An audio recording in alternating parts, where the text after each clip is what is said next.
What's good, everybody? So this weekend we have a pretty cool card. We have a couple unks. We got Usman, we got Cannoneer, we have prospects and Chase Hooper, Tommy Gunn, the dude that trains with Sean O'Malley, got the cleft lip. We got Ezra Elliott and Damian Anderson, who's from B Team. We got some pretty cool fights, but the most important thing is that we got the GOAT, the African King, the Lion. This glaze is absolutely necessary. Dricus du Plessis, DDP, coming back after a whole ass year. Damn near. I think he fought in August of 2025, and he took no damage in that fight, unless we're counting emotional damage, against Hamzat, and he took way longer than Hamzat to come back. And we're mad at Hamzat for his inactivity, man. I've been waiting. I've been praying for DDP and a Shavkat return, and at least I'm getting one, bruh. At least I'm getting the DDP return, but I've been waiting for Shavkat for so long. Anyway, whatever. As you've seen from the title, I think this fight is actually going to be pretty easy for Dricus du Plessis. So let's get into it right away with the odds for this fight. Honestly, these are pretty good odds. I feel like I don't talk about good odds often. I always talk about, man, these odds are fucking ass. This guy should be, more of a favorite. This guy should be more of an underdog, whatever. But I think these are pretty good odds. There's a lot of discourse online, however, that is talking about Usman winning. I've seen a couple, I'm not going to name any names, but a couple dudes on MMA YouTube been talking about Usman's going to smudge him. He's going to do what Hamzat did to him. This and that. He went to a close decision with Hamzat, whatever. 3-rounder. Let's just talk about, first of all, how Kamaru wins this fight, right? Because if they taught you this in English class, you want to dismantle an argument, you got to see their talking points first, right? And then we got to dismantle them. So let's get right off the bat. No way Usman's getting a one-shot KO, all right? You see that on the left? We got the headshot dead KO. He's not getting that shit, bro. He has not crazy power in his hands. DDP is not fucking Masvidal. And on top of that, DDP does not have enough neurons for his cranium to just shut off after one good shot, all right? You're not Masvidal, brother. You're going to be fine. Again, submission. He has wrestlings. We're going to talk about this later. He's going to get DDP down at will, but he will not go for submissions. There will be no Darce threat. There will be no rear naked choke threat. There will be no nothing, bro. He's not going to have to be worried like he was against Hamzat, scrambling up, getting up, because Usman has one submission in his whole career, bro. Deadass, one submission, and he never goes to them when he's in dominant position. So the only way Usman wins this fight is either a smudge decision or a TKO where the ref steps in because the ground and pound was a little bit more significant than it was against Hamzat. Those are the only two ways, and if the ref steps in, honestly, I'd bet my homeboy's life, yes, my homeboy's life, that it would be an early stoppage because DDP could low-key keep that shit going. All right, that's my prediction. That's if Usman wins. This is how he does it. Right off the bat, we're eliminating two of the four methods of winning, bro.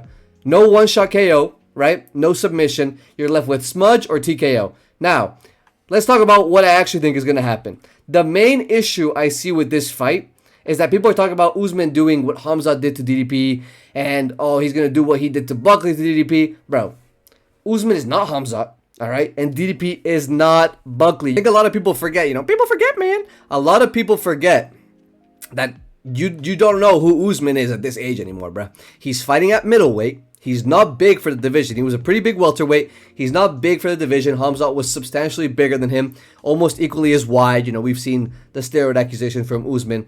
Again, his knees are kind of fucked. I know that's kind of overblown because he talks about it so much and whatever, and he has to walk upstairs backwards and shit. But that impacts you, bro. The longer you fight, you've seen the training footage of him. He looks slow. He looks a little bit like a withered animatronic from FNAF.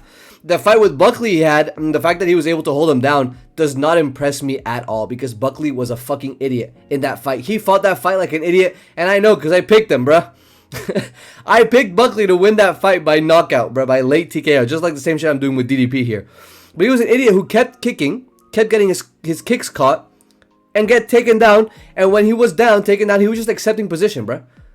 I didn't see a single sub attempt. I didn't see basically any scrambles. It's like in round 5, Buckley locked in and realized, wait, I low-key gotta get out from under here, and then he started actually making it competitive. But until then, it was just Smudge and Buckley accepting the position. DDP is not that guy, bro. You guys go rewatch that Hamzat fight. I know right now we've been talking about it. Hamzat smudged him. He couldn't do nothing. He was in the crucifix for 25 minutes. But those 25 minutes, DDP was in constant movement. Compare that to the 25 minutes of Buckley, where he was low-key just laying on his back and trying to avoid the damage.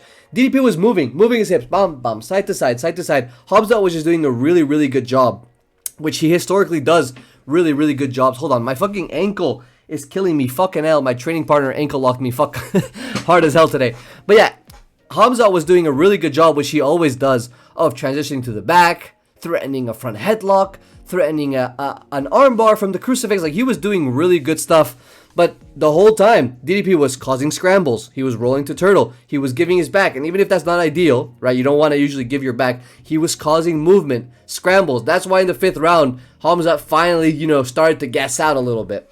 But the issue with DDP, with the reason he lost that fight is that he didn't consider that he could get smudged in a position that would not gas Hamzat, right? The crucifix was the perfect position for Hamzat, just enough damage to keep him there. He was not exerting himself at all, and he could actually make his 5 rounds last, right? We saw in that fight against Strickland. I still believe, this may be cope. I'm glad that Strickland won. This may be cope, but I still believe that Hamzat came in with a bad weight cut, right? And that's why he gassed out so early. But we saw in that fight, when he's forced to shoot takedowns and not hold the position, he's gonna get tired, like we expected him to get. How he got tired against Gilbert Burns, got tired against Usman, both guys that won the later rounds against Hamzat.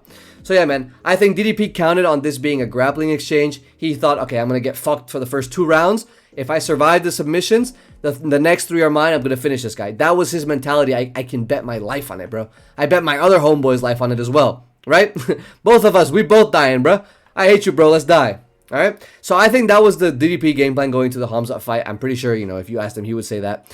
But yeah, man, even when his plan went completely astray, he got put into a position he didn't train, maybe. He got put into a position he wasn't used to. At no point did he give up. This man was always in movement. And this youth, this explosiveness from DDP, this heart that he has, is nothing like Buckley, right? And Usman will be able to take him down, but he's not going to be able to hold him down. Right? That's the big difference. And you guys might think, takedowns is what scores at the end of the day. This is all really feel-based, bro. The judges are deadass going off vibes. Yes, takedowns matter. They make the stats look pretty, whatever. But control time, damage, ground and pound, Usman's not going to get that off, bro. He needs to open up to land ground and pound, which is something Hamzat barely did, right? And when he opens up, DDP's scrambling. That cardio is lasting, bro. That nose surgery was doing him wonders, all right? So I've already talked about it a little bit, but how do I see this fight going? Essentially, I'm glad as fuck that this is a 5-round fight. If this was a 3-round fight, I believe, honestly, Usman would edge it out. I'd pick him like 28, 27, something like that. Maybe a split decision for Usman.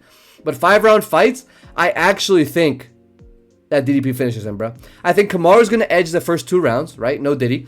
He's going to edge, he's going to slowly...